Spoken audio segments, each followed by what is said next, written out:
the mob have been completely out of control. I tell you what's very interesting though about this. I mean, let's look at what happened in Bristol. Okay, the Edward Colston statue, and there've been debates in Bristol going on for a long time about the Colston legacy, because so many public buildings in that city were named after him. And, I mean, let's be honest, Bristol was built on the slave trade. I mean, that is the honest truth of Bristol's history. There's nothing you can say or do that will ever change that. But what is really interesting is there are so many people in the media, in the public space, saying that what happened in Bristol last Sunday was somehow acceptable.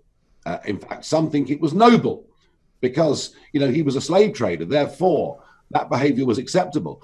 When YouGov asked 4,300 people, did they think the manner that the statue was removed was acceptable, only 13% supported it. So you see this gap that is there, the gap that is there between Parliament and the people, between mainstream media and the people, I don't think it's ever been wider. And I thought it was very interesting yesterday to see down in Poole, next to the Robert Baden-Powell statue, there were some local residents there, and there was a woman holding a placard that said British history matters. And this really, I think particularly to some of the younger people that you were talking about earlier, we've got to impress upon them there are aspects of our history that you may not like, but you cannot judge the world 300 years ago by the values of today. What you can do is to teach history correctly. And on slavery, we should be telling young people, yeah, sure, we had a slave trade.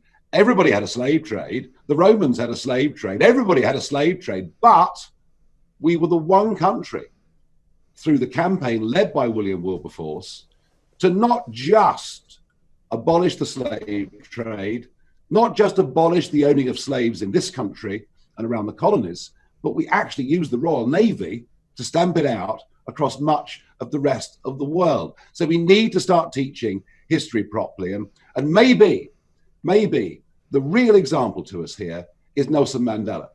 Because remember that when Mandela was released from prison, when Mandela took over in charge of South Africa, he faced the historical legacy of Cecil Rhodes.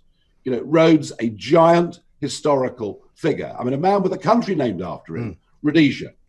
And what did Mandela do?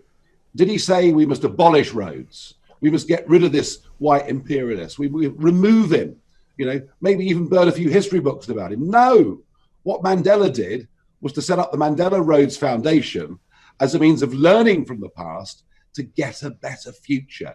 And I think that these are the positive arguments we've got to start making to our youth, because, it's all well and good getting rid of the Colston statue, but you dig into the Royal African Company and you find out that Charles II founded it. So should we get rid of all references to Charles II? Indeed, James II was a patron of it. Locke, the famous political philosopher, was an investor in it. And Samuel Pepys, somebody whose diaries of the 17th century are taught in schools all over this country, was a big investor and did very well out of the Royal African Company. And that's the problem.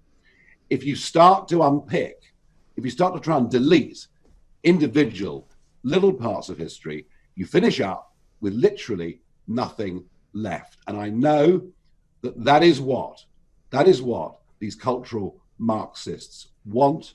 And we've got to stand up, because we cannot.